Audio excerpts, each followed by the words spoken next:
Garantizar una educación de calidad implica replantear lo que hemos estado haciendo desde una perspectiva crítico-constructiva.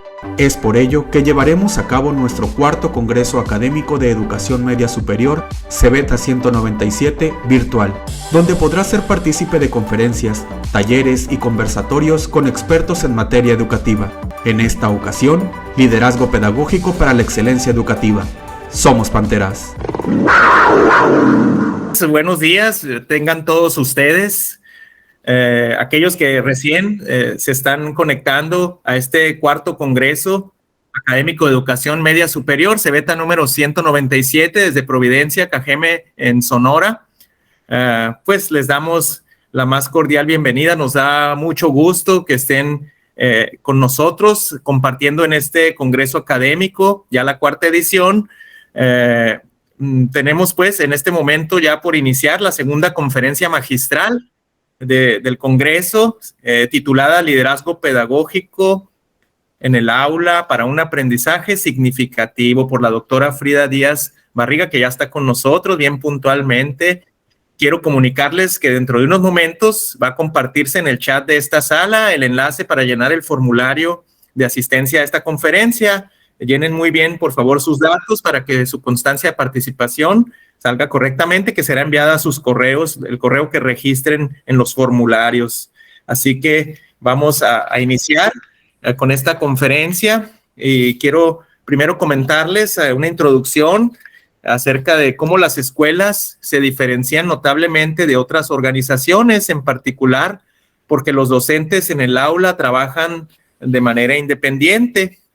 Ellos desarrollan sus propios métodos y tácticas, si bien siguen un currículum específico. Los docentes tienen ideas y creencias firmemente establecidas sobre el cómo deben hacerse las cosas. Una alternativa para promover el cambio es facultar, o sea, empoderar a los docentes en la toma de decisiones. Lo que hemos mencionado en este congreso es el liderazgo compartido. Así que es una alternativa para promover este cambio.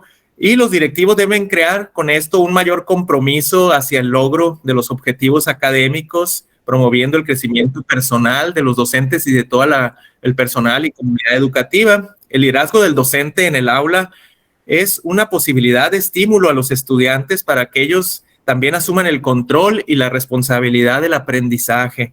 Lo anterior está en armonía con las propuestas del constructivismo y con el papel que se espera que docentes y estudiantes asuman hoy en día.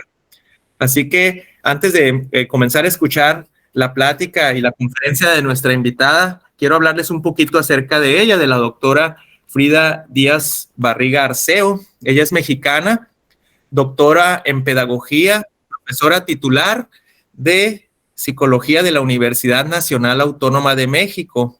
Pertenece al Sistema Nacional de Investigadores, CONACYT, nivel 3. Coordina ella el grupo de investigación en docencia, diseño educativo y TIC. Por invitación de la Organización de Estados Iberoamericanos, se integró desde 2007 al equipo de expertos iberoamericanos en educación y TIC. Ha recibido las medallas Gabino Barreda en 1979 y Sor Juana Inés de la Cruz en 2005 por la UNAM. El Premio Nacional Mexicano de Psicología en 2009, la medalla Anáhuac en educación en 2011. Tiene un doctorado honoris causa en Ciencias de la Educación, también en 2016, el Premio Iberoamericano en Excelencia en Investigación Educativa en 2019 por la Universidad de España, México, el doctorado honoris causa por la Universidad La Salle en 2021 en México. Sus áreas de investigación y docencia comprenden desarrollo y evaluación del currículo, diseño educativo, evaluación y formación docente, con socioconstructivismo y TIC en educación.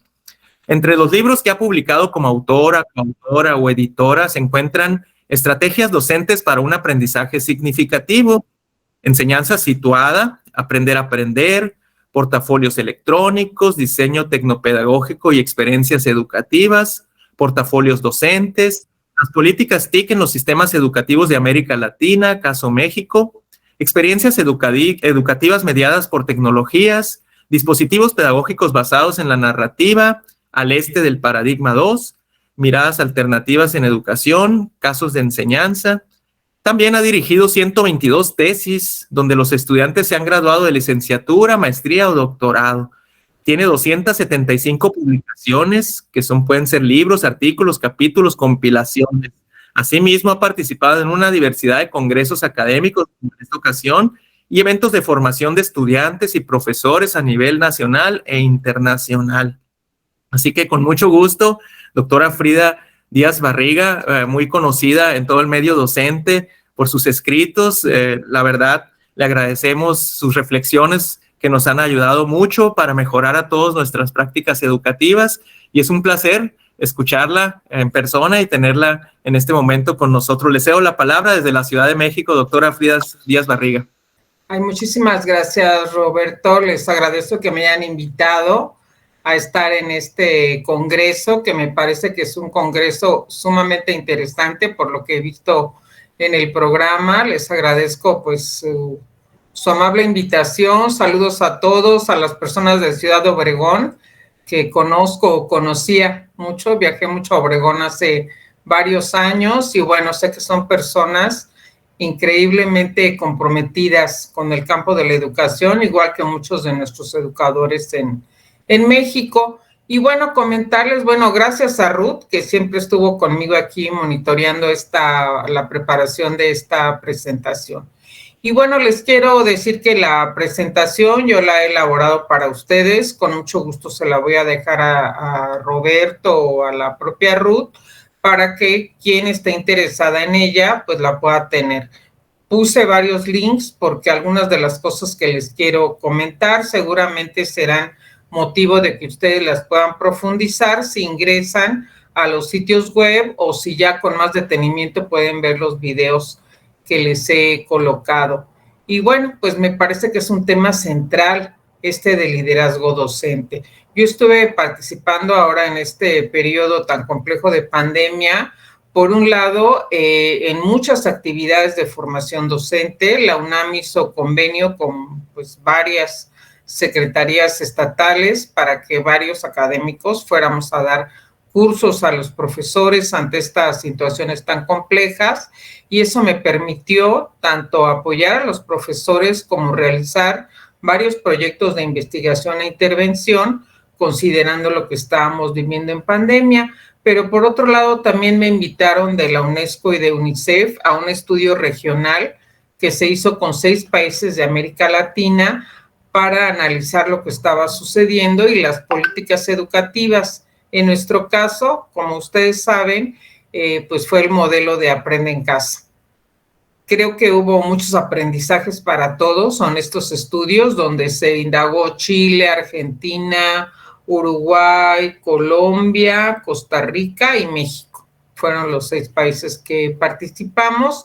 Y bueno, precisamente fíjense que uno de los temas centrales fue darnos cuenta que esos liderazgos docentes, que podríamos llamar, sí, la siguiente está bien, liderazgos docentes de carácter intermedio o profesores que tienen un nivel de mando medio, le llaman así en algunos contextos, pues fueron definitivos para apoyar a las comunidades educativas, porque ese es donde se encuentra el contacto y la posibilidad de generar redes y grupos de apoyo.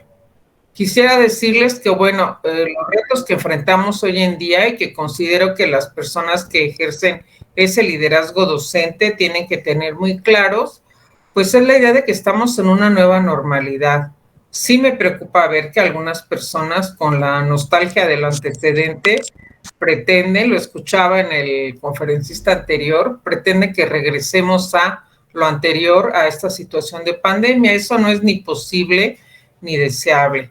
Los principales aprendizajes que logramos en este proceso tan complejo, pues por un lado que hay que enfatizar esa formación más integral de nuestros estudiantes, son seres humanos, no solo son mentes que piensan, hay que enfatizar mucho los procesos socioafectivos, pero hay que saber cómo trabajar lo socioafectivo.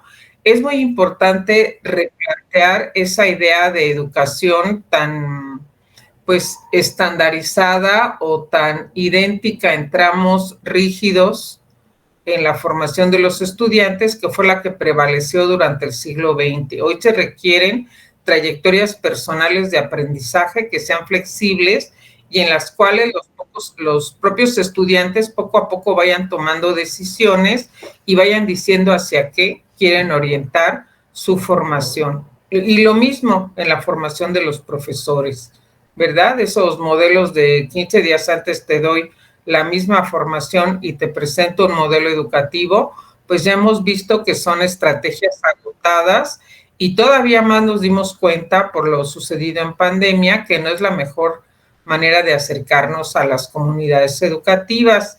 Nos dimos cuenta también lo importante que tiene fomentar el autoaprendizaje, aunque esto ustedes saben que se viene diciendo desde los años 80 y 90 y se supone que nuestros proyectos curriculares impulsan el aprendizaje autónomo, el autoaprendizaje, la metacognición, la autorregulación, etcétera, etcétera. La verdad es que nos dimos cuenta que esas eran capacidades poco consolidadas en nuestros estudiantes y eso fue uno de los factores clave, junto con otros más, que le impidieron en gran medida a los estudiantes pues salir avante en este momento tan retador en los modelos de aprender en casa. Nos dimos cuenta también de la importancia de formar comportamientos resilientes.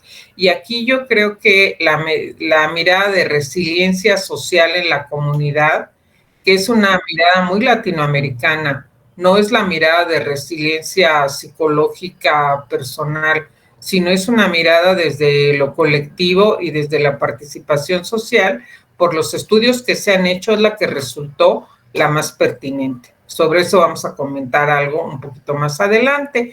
Y bueno, ya como seguramente a ustedes les interesa, qué tipo de proyectos, estrategias, enfoques educativos fueron los que desde esta visión de liderazgo pedagógico apoyaron a los profesores pues a sacar adelante esta situación tan compleja, permitir la continuidad de los aprendizajes y generar pues ese sentido de participar en un grupo y ese deseo de aprender. Por un lado, los modelos híbridos. Yo espero que sean modelos que hayan llegado para quedarse, ese saber transitar entre lo presencial y el mundo virtual, entre nuestros artefactos de trabajo físicos y los digitales, ese poder generar trabajo mediante proyectos de trabajo colaborativos, pero proyectos en un sentido profundo, realmente verdaderos proyectos, que por otro lado ustedes saben que va a ser el eje pedagógico del nuevo modelo educativo que está ahorita, pues diría yo, gestándose. No lo creo que esté todavía completamente definido. Incluso tenemos, creo que todos, muchas preguntas, no lo conocemos a fondo, pero lo que sí sabemos que entre sus principios educativos pues está el aprendizaje por proyectos con carácter colaborativo, que yo creo que en eso pues sí hay mucha trayectoria en las escuelas mexicanas, pero ahora todavía más se espera que esos proyectos tengan una mirada más interdisciplinar, ya no estén centrados en el proyecto de matemáticas, el proyecto de biología, el proyecto de español, sino que realmente tengan esa mirada que permita integrar conocimiento y que además sean proyectos en los que coincidan varios ejes de transversalización, que por lo que yo he escuchado con los docentes, ese es un reto muy grande. ¿Qué es la transversalización? ¿Cómo se lleva a la práctica?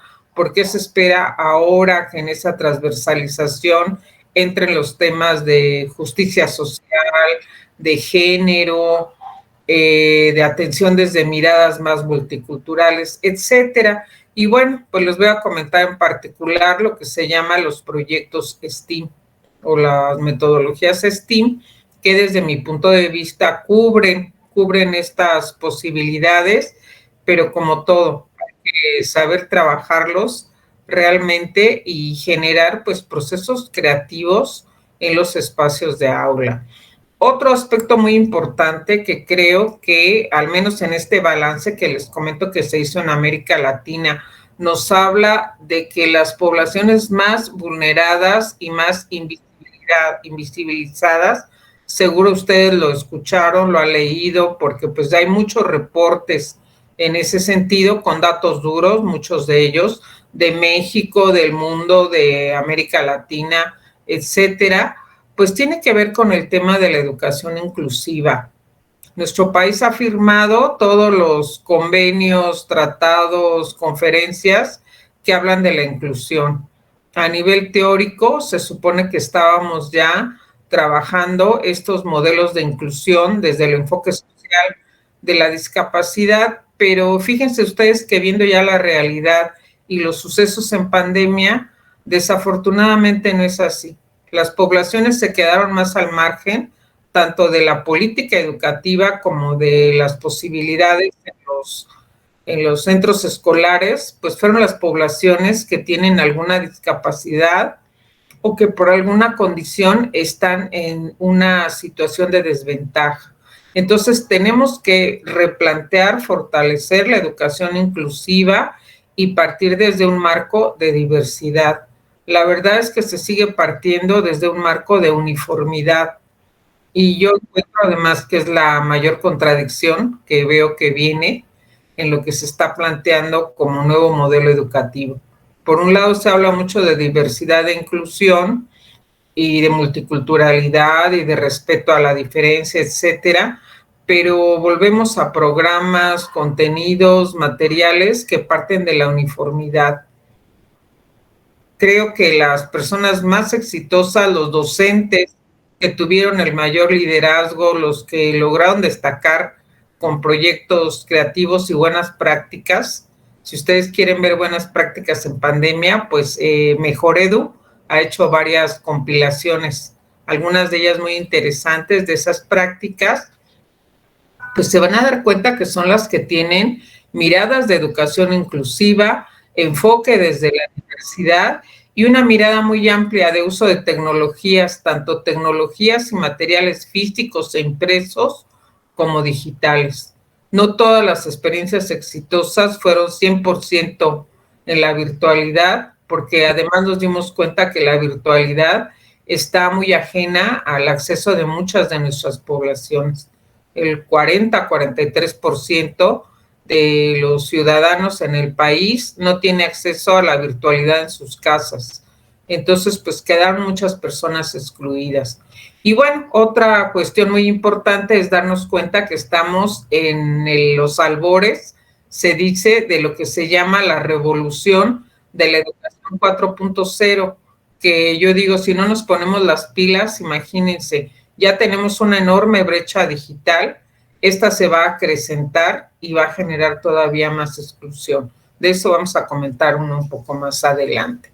¿Qué trataré yo de hacer en esta plática? Bueno, sobre todo fortalecer aquello que se encontró desde estos estudios que les comento, igual desde literatura que se ha estado generando sobre los temas que nos importan en esta charla, respecto a las herramientas que utilizan los docentes que logran utilizar pues toda una serie de artefactos, dispositivos, modelos didácticos, materiales para el estudio, etcétera, para sacar adelante a sus grupos y para llevar pues a la práctica esta mirada de que mientras más ecléctica es la mirada de un profesor, se ve más favorecida.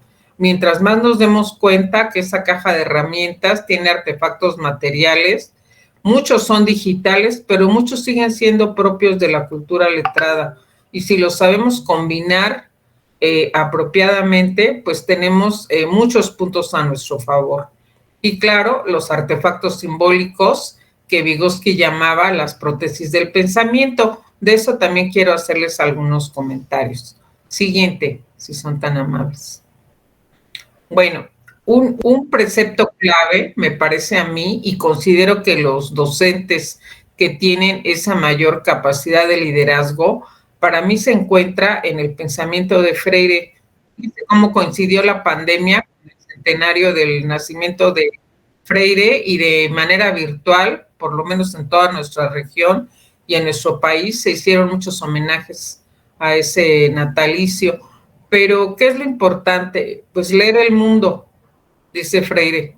Esa estrategia o esa manera en que él pensaba leer el mundo se convirtió ahora en una de las formas más interesantes en las que se está planteando tanto la formación docente como el replanteamiento de los proyectos curriculares en la región. Recuerden que él decía, leer el mundo tiene que ser un aprendizaje que se da incluso antes de aprender a leer la palabra. ¿Y qué es leer el mundo? Pues conocer, ponernos esos lentes de criticidad para ver la realidad que nos circunda y en función de eso tomar las decisiones pertinentes. Entonces, un profesor no va a poder ejercer liderazgo si no tiene esa capacidad de leer el mundo de la educación, leer a su comunidad educativa y desde ahí partir para tomar decisiones e iniciativas. Primero tenemos que darnos cuenta que, bueno, América Latina es la región más desigual del planeta. Eso se corroboró en estos estudios que les comento y por mucho, y eso tiene el mayor impacto en el sistema educativo.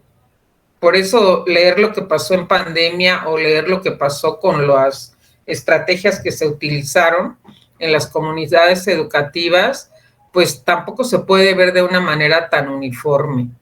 Y de ahí viene la necesidad de formarnos para hacer análisis interseccionales de esa lectura del mundo, es decir, entender que siempre va a haber desigualdad social, que todas las acciones educativas las tenemos que pensar, pues entendiendo en qué contextos nos movemos, qué tanta desigualdad hay, qué tanto acceso se tiene o no se tiene a los bienes de la educación, qué sucede con las comunidades educativas, cuáles son sus alcances, sus restricciones. Tenemos que entender también que hay una gran desigualdad en el término género. Eso se corroboró en pandemia. Ustedes saben que hay varios estudios donde se encuentra que, claro, las mujeres se vieron mucho más vulneradas y desfavorecidas. Son las que más abandonaron la escuela, las que tuvieron una gran sobrecarga, incluso las profesoras. Si viéramos el mundo de la docencia, las profesoras se vieron sumamente agobiadas porque cuidaban la casa, cuidaban a los enfermos de COVID, a los adultos mayores, a los propios hijos, a sus estudiantes. Son las que hacían redes de comunicación con las madres de familia, que son las que más participaron en tratar de mantener la continuidad escolar. Entonces hay un tema de género sumamente importante, pero al mismo tiempo se incrementó esa violencia hacia las mujeres y hacia los niños. ¿Verdad? Entonces, toda esta realidad es la que alguien que ejerce liderazgo toma en cuenta para poder plantear no solo el aspecto didáctico, sino para poder plantear pues realmente buenos programas para la intervención y la mejora de las comunidades. Ustedes saben también que pues el desarrollo humano de nuestros niños y adolescentes y niñas sobre todo se encuentra pues comprometido en el sentido de que se ve un retroceso en relación a logros que se habían tenido ya en años anteriores y ese pues también lo tenemos que remontar. Seguramente saben del estudio que se acaba de publicar a nivel internacional donde se demuestra que hay un rezago de aprendizaje en por lo menos 2 años en lo que corresponde a la lectura y a la escritura. Niños que están en 5º, 6º y no aprendieron, no consolidaron la lectoescritura. Seguramente jóvenes que están en el bachillerato y que ustedes todavía se dan cuenta que tienen muchos problemas para la comprensión de los textos, que pues les cuesta escribir esa escritura que es propia, no la escritura de copio, lo que viene en un escrito, sino la verdadera escritura. La escritura que implica plasmar el pensamiento o igual en otros ámbitos de pensamiento como el científico y matemático. Entonces venimos con un cierto rezago que hay que atender, pero al mismo tiempo hay que valorar, lo veía en la plática anterior y estoy convencida, los aprendizajes que sí logramos durante la pandemia. La importancia de vincular el aprendizaje con la vida, la importancia de trabajar elementos de educación formal y no formal, y pues lo importante que es tomar en cuenta al sujeto de la educación. Vamos a ver algunos ejemplos con estas ideas de los proyectos que lograron promover un mayor liderazgo docente, con esa idea de liderazgo compartido, distribuido, liderazgo de mandos intermedios en las comunidades educativas. Fíjense que este tipo de liderazgo pues lo puede ejercer un buen director escolar o lo puede ejercer alguien que está en el consejo técnico o alguien que es supervisor de zona escolar, pero también lo pueden ejercer profesores que no necesariamente tienen algún encargo formal. Pueden ser los profesores de una comunidad educativa que se agrupan entre sí y que forman un grupo, una red de trabajo. Esto se vio que era algo sumamente interesante y que se podría de muchas maneras potenciar. Vamos a ver aquí algunos de los proyectos, lo que me alcanza el tiempo para mostrárselos. Van a ver ustedes que son mucho metodologías participativas, situadas. Yo les pongo algunos ejemplos: relatos digitales, fotografías participativas, como proyectos Fotovoz, memorias colectivas, estudios sobre lo que es casos e incidentes críticos. De hecho, desde la perspectiva de Monereo, la mejor manera de formar a los docentes es partir de sus incidentes críticos y a partir de ahí generar una ruta de formación, no llegar con un programa preestablecido, que es lo que siempre hacemos, y un programa que a veces enfatiza lo teórico, sino a partir de la incidencia, la situación y la problematización de la propia comunidad. Otras estrategias muy interesantes, las de animación sociocultural. Los colegas de Oaxaca construyeron un concepto que le llama las compartencias, que fueron las estrategias con las que ellos estuvieron trabajando, la formación de los profesores y la elaboración de proyectos educativos para llegar a las comunidades, que las podríamos mencionar como esa posibilidad de diseños educativos y pedagógicos que se realizan en el contexto de, pues, colaborativo de los docentes, pero en el que también pueden participar los familiares y se escucha mucho la voz de los propios estudiantes para poder darles pues relevancia y viabilidad. Y bueno, mucho esta idea de las redes sociales y esas narrativas que construimos a nivel del transmedia. Ustedes saben que WhatsApp fue la aplicación que más nos ayudó a la comunicación y a formar esas redes de apoyo con las comunidades escolares. Se encontró también que el formar ciertos sitios, ciertos nichos de trabajo a través de pequeños videos que se suben a YouTube, a través de canales que varios profesores que ejercieron liderazgo empezaron a formar y a compartir, a través de tener una página en Facebook, etcétera, se encontró como esos nuevos espacios para promover ese liderazgo compartido y distribuido. Les menciono algunos ejemplos, no los vamos a ver en detalle, pero sí me gustaría hacerles una rápida mirada. Por ejemplo, vamos a ver esto. La estrategia Fotovoz, no sé qué tanto la conozcan ustedes. Si me quieren incluso ir haciendo comentarios, alguna pregunta, alguna duda, aquí mismo en el chat, váyanla poniendo. Yo de todas maneras, como les dije, les comparto con mucho gusto la presentación y ustedes ahí ven los links a los que pueden acceder. Ahí pueden ver el proyecto completo de esta Fotovoz. Si quieren le damos clic y lo podemos ver y regresamos a la presentación mientras les comento. Este fue un proyecto con profesoras y directoras, lo realizamos con mi grupo de investigación de Aguascalientes. Ellas estaban en un módulo que se llamaba Tecnología Educativa y a nosotros nos pidieron que les enseñáramos a utilizar el Zoom y las TIC. Y les dijimos, ¿saben qué? Sí, pero no es un curso ni un taller de Zoom y de TIC. Va a ser un taller para que ellas generen un proyecto que les permita tanto analizar lo que está sucediendo en ellos como grupo docente en pandemia, problematizar su realidad y luego llevar esos proyectos a sus niños. Eso es lo que vamos a ver aquí. Si entramos, por favor, aquí al link y ahí lo vamos a ver.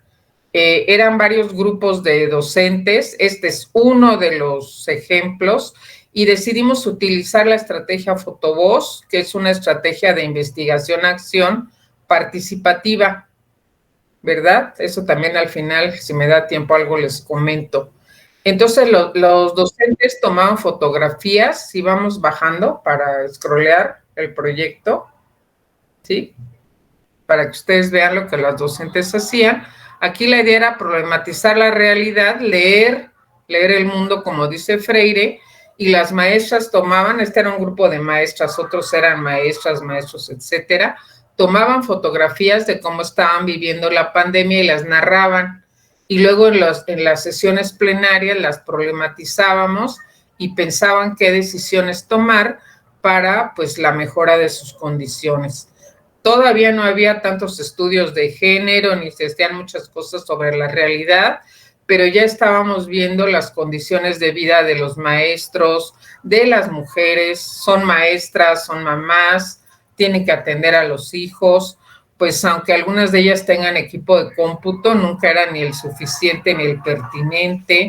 Miren las maestras que se cerraron las guarderías y pues ya no tenían dónde dejar y que se cuidara a sus hijos pequeños. Ya se hablaba mucho de las condiciones emocionales. Los maestros ya nos decían, estoy agobiado, estoy muy ansioso, tengo problemas de sueño, de repente me siento muy triste, ¿verdad? Empezaron a encontrarse muy agobiados con toda una carga administrativa que como instrumento de control les pidió la Secretaría de Educación para pues demostrar que no estaban de vacaciones en casa, vean la situación de sus niños. Ahí empezamos a ver también la situación de los niños encerrados en la pandemia. Conforme fue avanzando los profesores empezaron a adaptar sus casas y hacer pequeños espacios tipo aula, como pueden ver en estas fotos, para poder impartir sesiones a los alumnos. Se dieron cuenta que tenían que innovar, se dieron cuenta que tenían que aprender tecnologías. Aquí vimos también muchas pautas de cómo aprende un docente, cómo se logra el autoaprendizaje en la propia figura del profesor y no es en la ruta de los cursos tradicionales.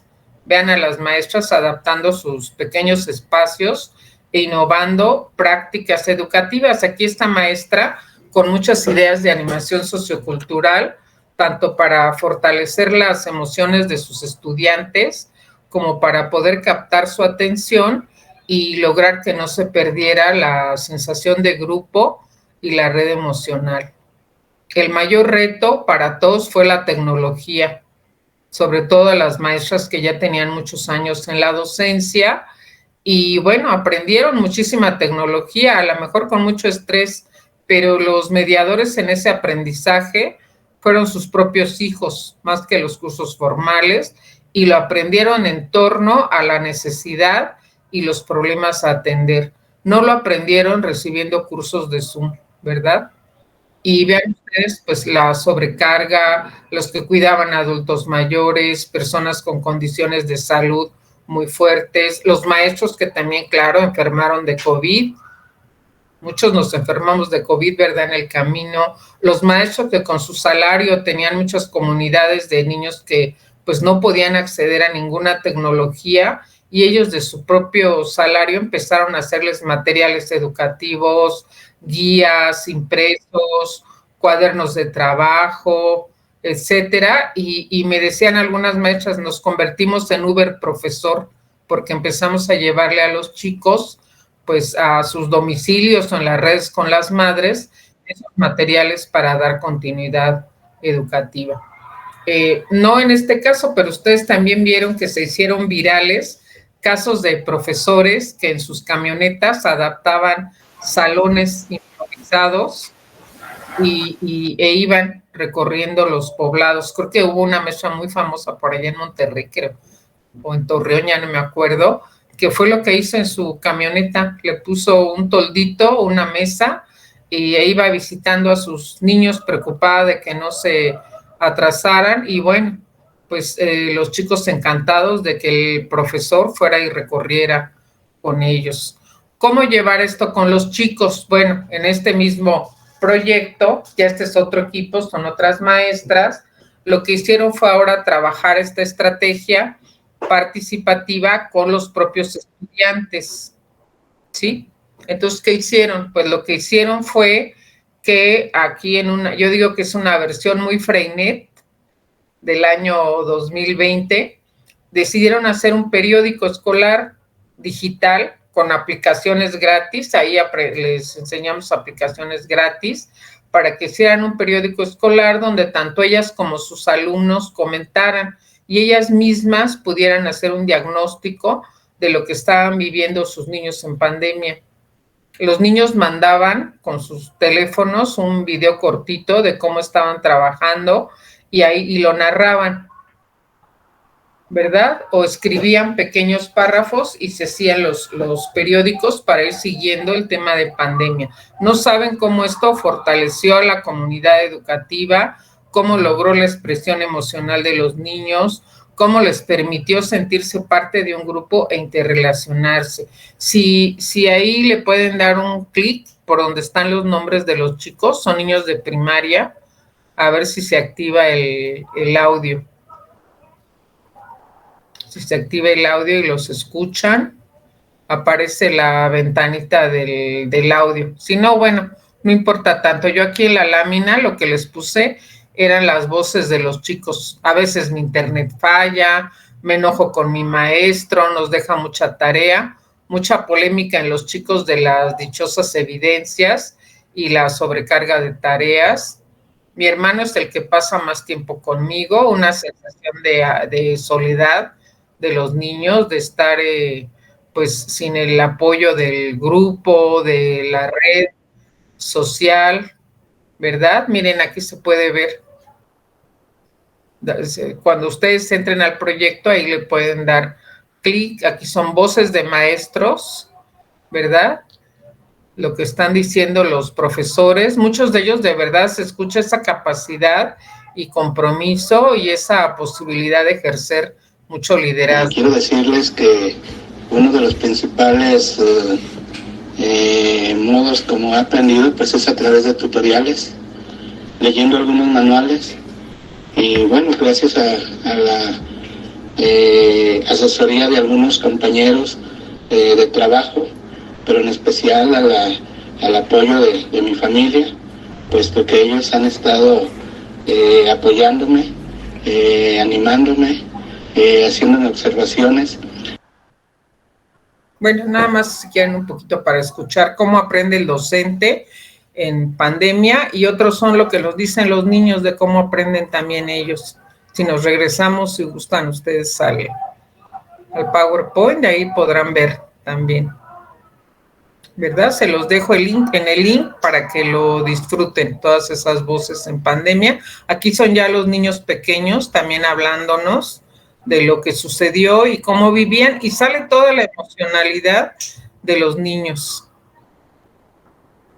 Mi papá y mi hermano porque es el que más pasa tiempo conmigo, y mi papá porque en sus tiempos libres, en los que no trabaja, es el que me echa la mano. Estresada por la contingencia y porque no se me hace muy cómoda la manera en la que estamos aprendiendo. Yo principalmente estoy usando una computadora, pero cuando la estoy usando y necesito investigar algo, agarro la tablet o mi celular. En el horario que normalmente es la escuela, es cuando hago mis tareas y mis trabajos. Cuando no, hago mis deberes de la casa y en mi tiempo libre hago lo que más me gusta. Bueno, fíjense cómo aquí encontramos igual el discurso de los niños y piensen ustedes que la actividad misma, aparte de permitirnos diagnosticar lo que sucede en nuestra comunidad, les está fomentando a los mismos chicos cómo trabajar en un proyecto, cómo utilizar los recursos digitales en beneficio de la educación, cómo mejorar mi expresión oral, ¿verdad? Igual que a los profesores. Entonces, pues son muchos los aprendizajes que vemos involucrados y entre ellos la tecnología, pero no es el curso tradicional de mira, así te enseño Zoom, No es el curso tradicional que se da en la clase de español de cómo trabaja la expresión oral o escrita. ¿Sí? Siguiente, por favor.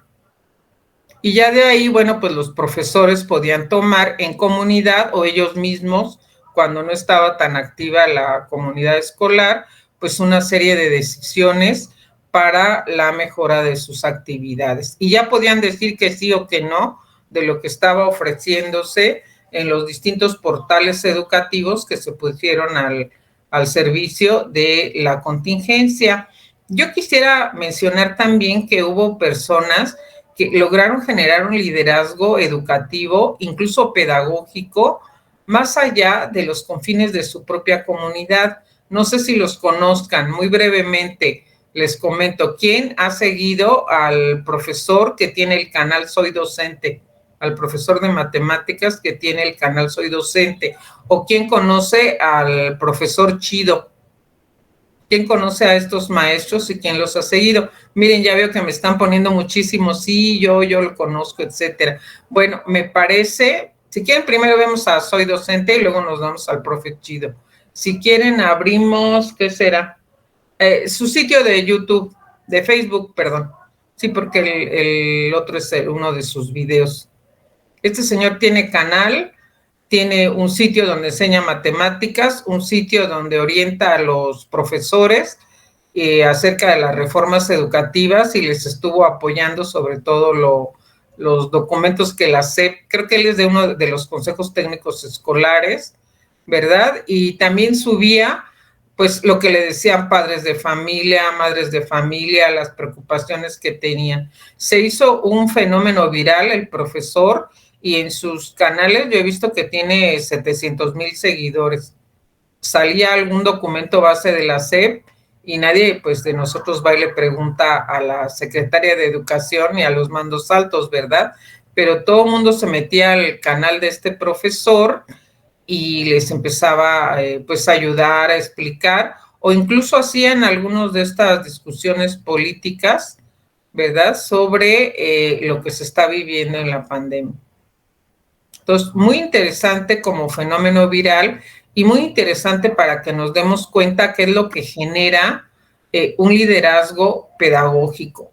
Es cómo mediar el conocimiento y compartirlo, es cómo escuchar a los otros, cómo entender la problemática que se vive y cómo tener esa sensibilidad para construir soluciones que sean en la mejora y en la dirección del apoyo a los otros. No es simplemente alguien que llega y baja las indicaciones o las normativas de la autoridad, sino que logra realmente procesos de una construcción conjunta. Y otro que se me hace un caso muy interesante, ahora sí nos damos a la siguiente, es este otro maestro, Carlos, el profe Chido. Ahí si quieren, vamos al videíto cortito de cómo hacer tu aula virtual con libros de texto, el que está a la derecha abajo, que les puse varios de los videos que él tiene. A mí se me hace interesante. Él, desde mi punto de vista, cubre lo que esperan Anderson y Garrison y Archer de la educación en la virtualidad o híbrida. Genera presencia social.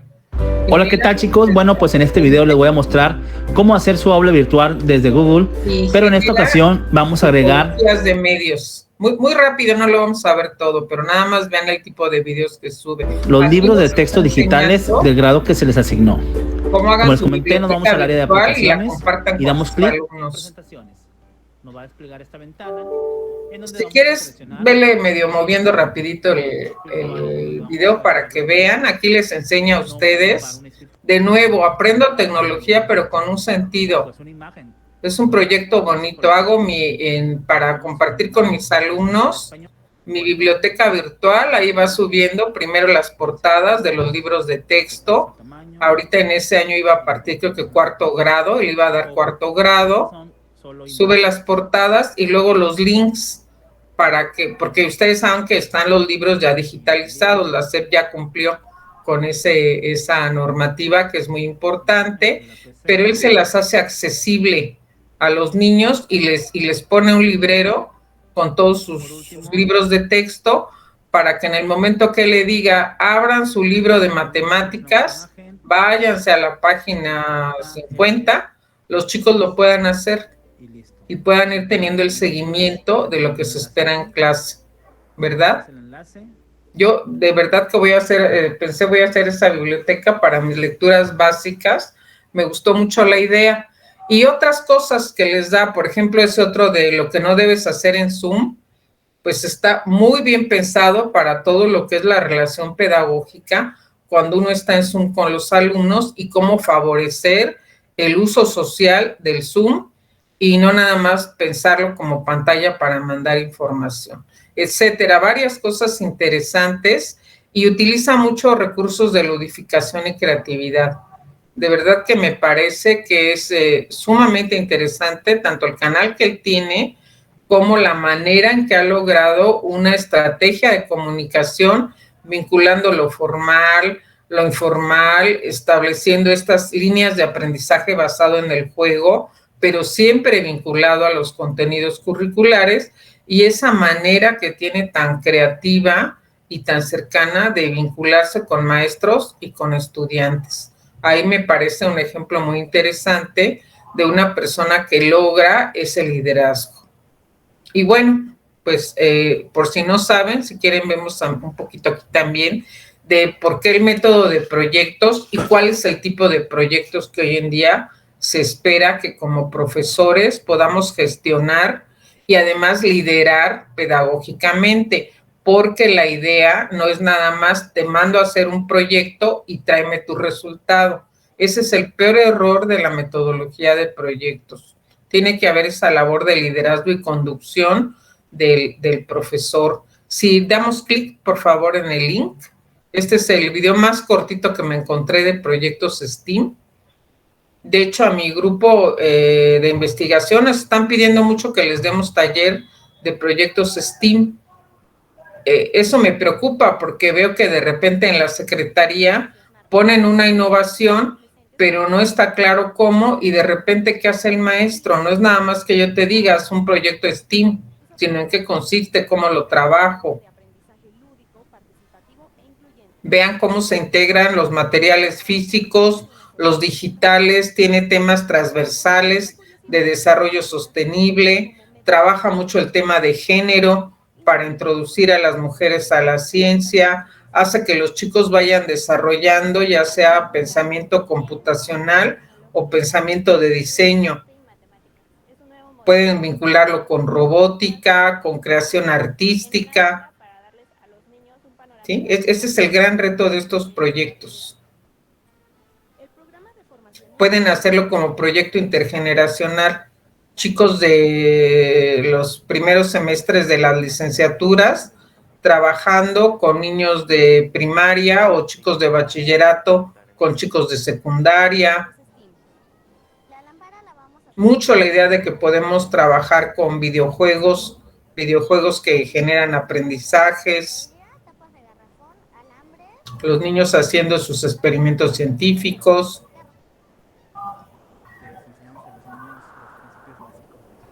Son por lo general, los chicos facilitadores de los proyectos.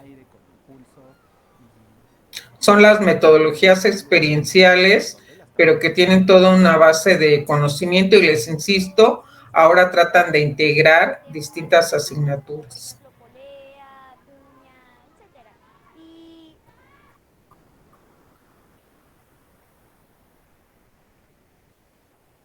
No, pues si quieren lo dejamos aquí. Nada más era una probadita.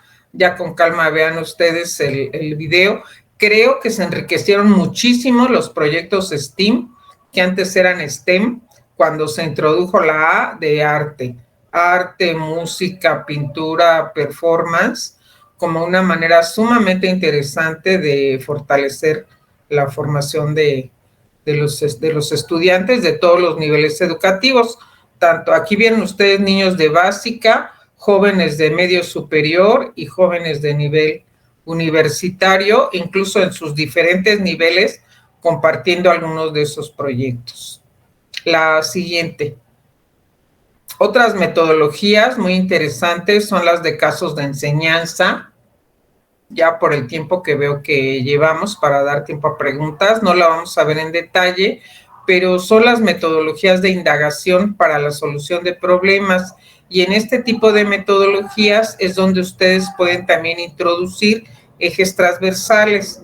El ejemplo que les voy a dejar aquí es un ejemplo donde está pensado para el área de ciencias sociales, es caso de enseñanza, donde el foco de la historia son videos. Ustedes pueden buscar videos de calidad, no tienen ustedes que hacerlo. Creo que a veces es mejor conseguirse un excelente video, que puede ser científico, histórico, artístico, etcétera, y con ese video, pues armar todo el caso de enseñanza para poder generar una situación didáctica en torno al mismo y vincularlo al currículum. Y ahí es donde se puede trabajar, incluyendo los ejes de transversalidad. Este tiene perspectiva de género e intercultural y trabaja el tema de la discriminación. El mexicano es de las sociedades que más discrimina. Ustedes lo saben, las encuestas que ha hecho CONAPRED y otras instancias, pues el 90% de personas indígenas, personas con discapacidad, personas de la comunidad LGBT han sido discriminadas por alguien de su propia comunidad, ¿verdad? Entonces eso es algo muy importante que trabajar. Se los dejo para que lo puedan ver, y son también modelos educativos donde se busca generar un cambio en los procesos mismos de evaluación. Ahí verán ustedes la importancia del profesor. Otra área que me parece muy importante, en la que yo creo que los maestros pueden tener excelente liderazgo y un cambio en la mentalidad y cultura de la evaluación, es repensar estrategias para una evaluación más regulada, más creativa, más pensante. Y aquí también hay todo un proyecto donde lo que se busca es que los exámenes los transformemos como experiencias de evaluación formativa y los trabajemos como exámenes cooperativos.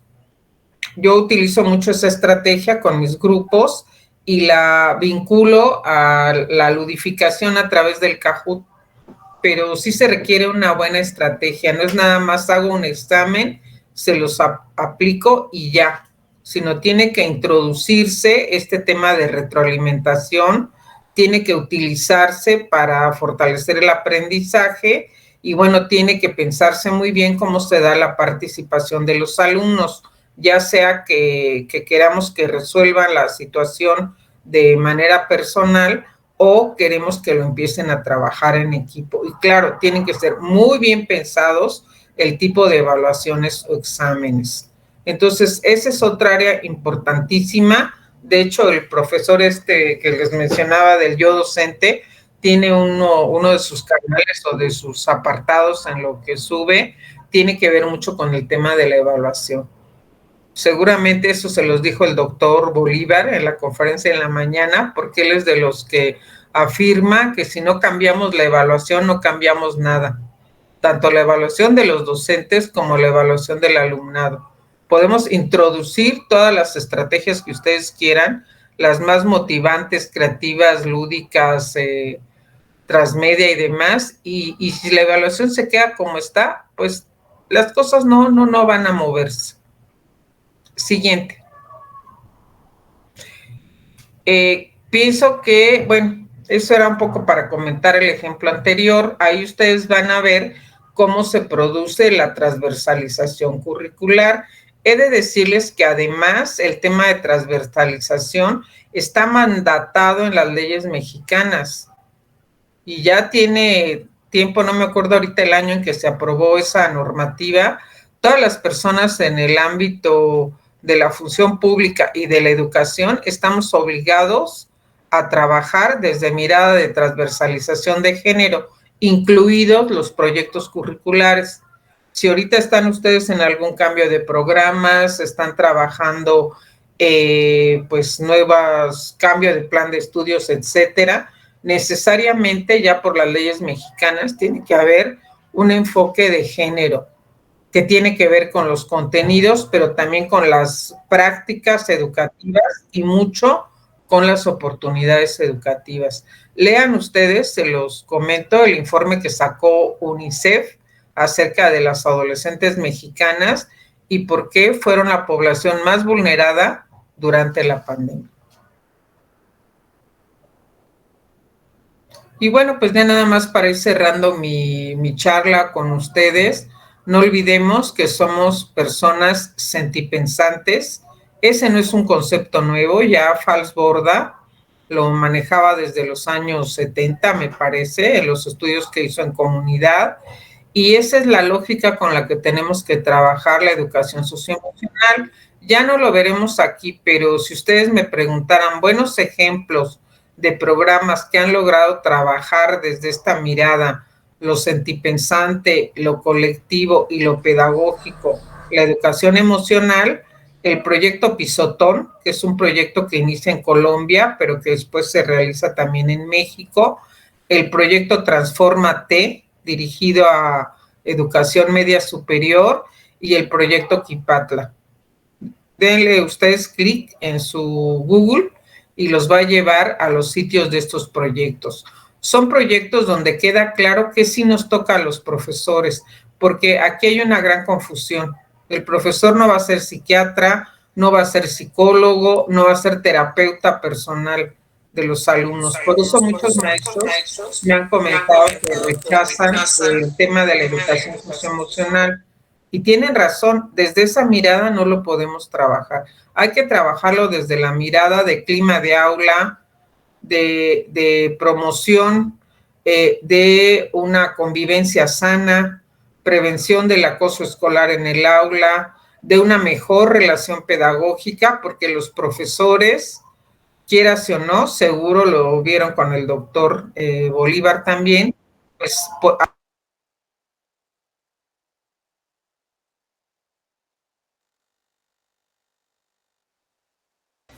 se fue el audio. Les insisto, hay que repensar la relación pedagógica profesor-alumno de otras maneras. Darse cuenta que el profesor es el principal modelo de control emocional para el alumno. Eso sí lo puede trabajar y mejorar el profesor sin que lo haga con enfoque médico, psiquiátrico ni psicológico. Y tiene que trabajar mucho el profesor, y ahí entra también todas las transversalizaciones que quieran ustedes, replanteando formas de comunicación y lenguaje, un lenguaje incluyente y asertivo. Todas esas son áreas que considero básicas para que los profesores puedan trabajar y ejercer ese liderazgo y acompañamiento en la educación socioemocional. Siguiente.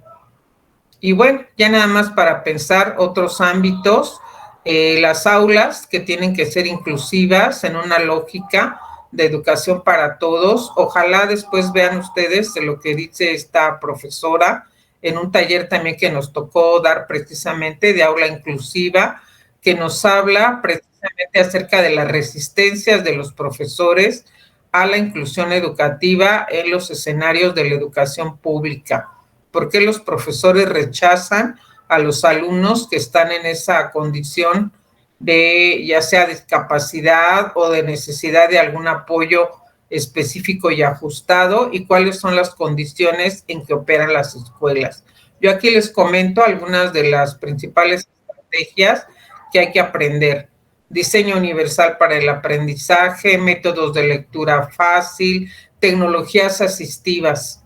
Se dice que va a haber crecientemente o la necesidad de generar ya sea una especialidad o incluso hasta una licenciatura en tecnologías asistivas, que están creciendo mucho precisamente en el mundo de lo digital. Se descargan en los teléfonos y ayudan muchísimo a no solo a los estudiantes, a todos, porque esas son las tecnologías que vamos a usar ustedes y yo conforme el tiempo va pasando en nuestra vida.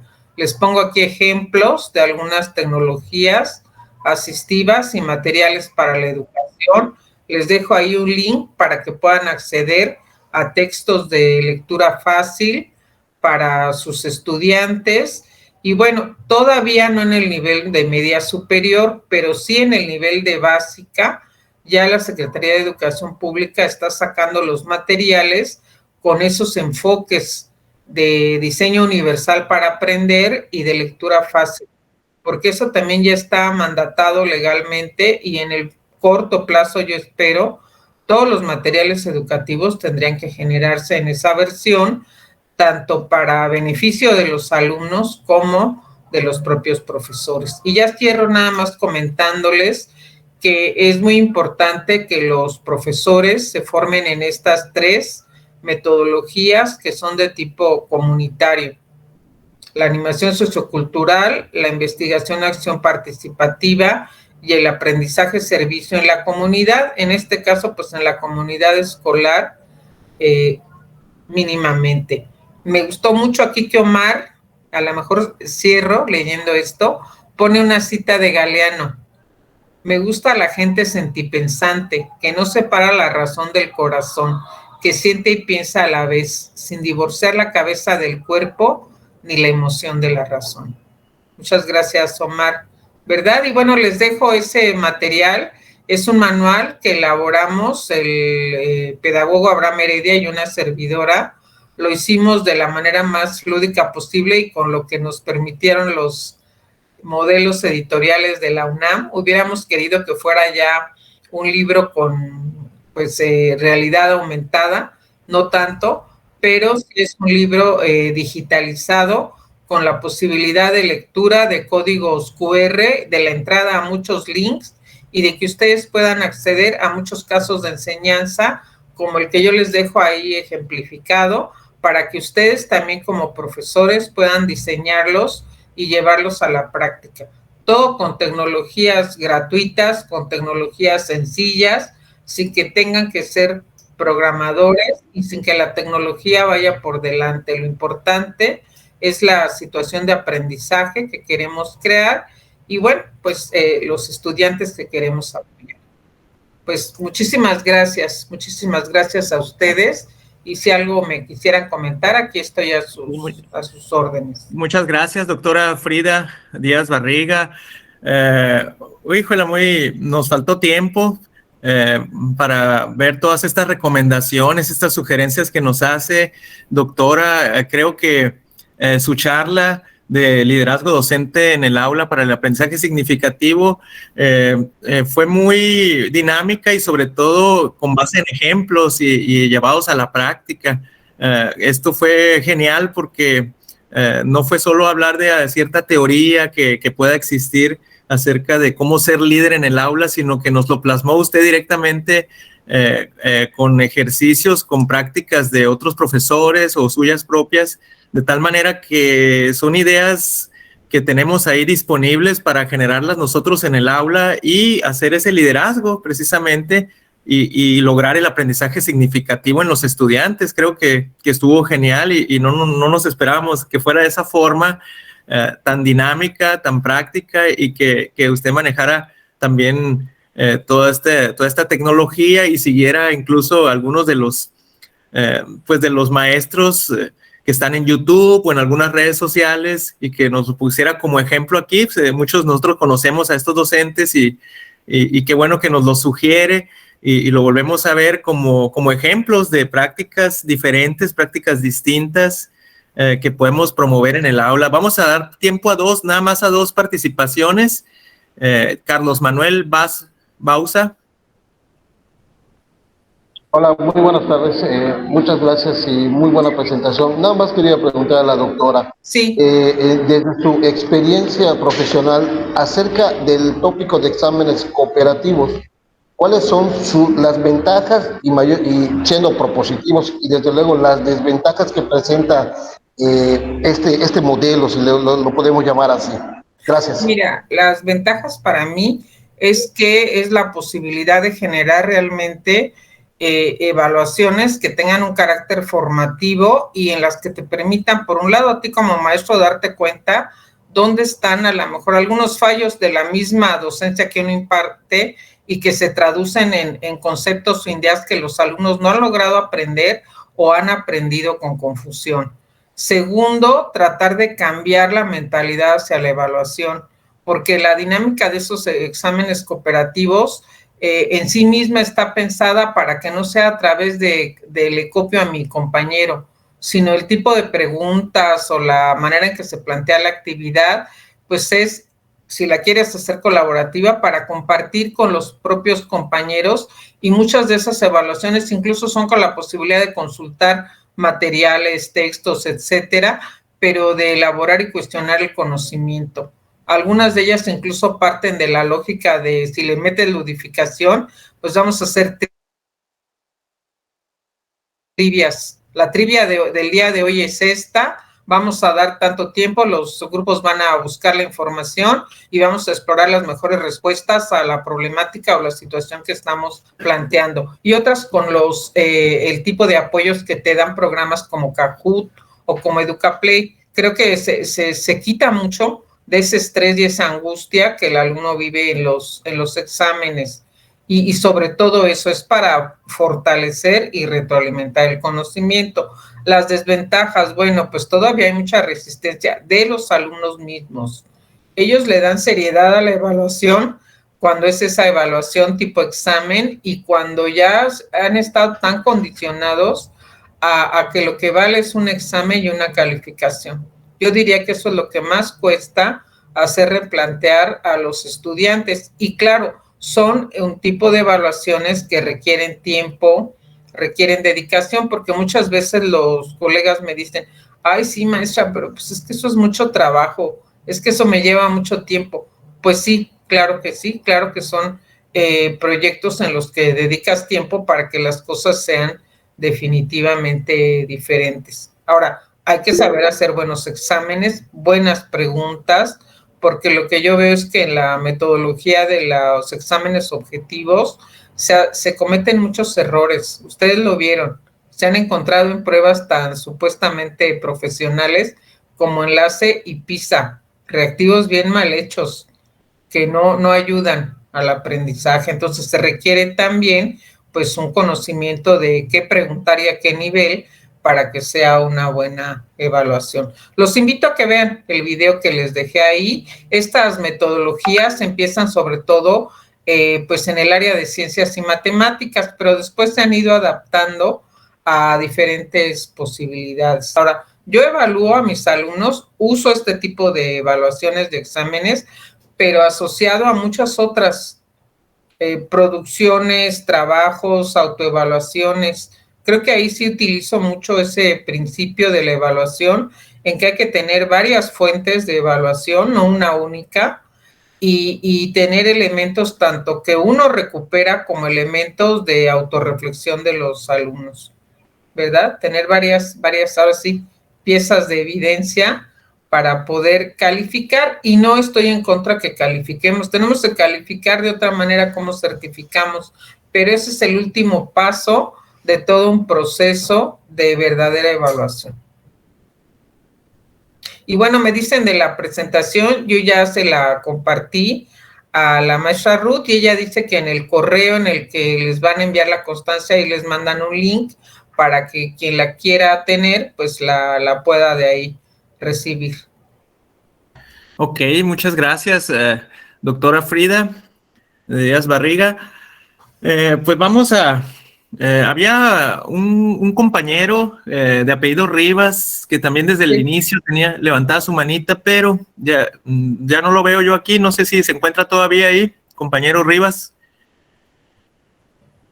Parece que ya no. Pues si está algo puntual, con gusto escríbanme a mi correo, sí, claro, de la UNAM, y ahí si algo necesitan o les puedo apoyar, con todo gusto. Sí, muchas gracias, doctora Frida. Entonces voy a hacerle el micrófono a mi compañera maestra, docente del CEBETA 197, Luz Marina Navarro, para que pues le entregue este reconocimiento que está en pantalla a nombre de toda la institución. Así es. Buenas tardes, doctora, y buenas tardes a todos los que nos acompañaron en esta gran conferencia.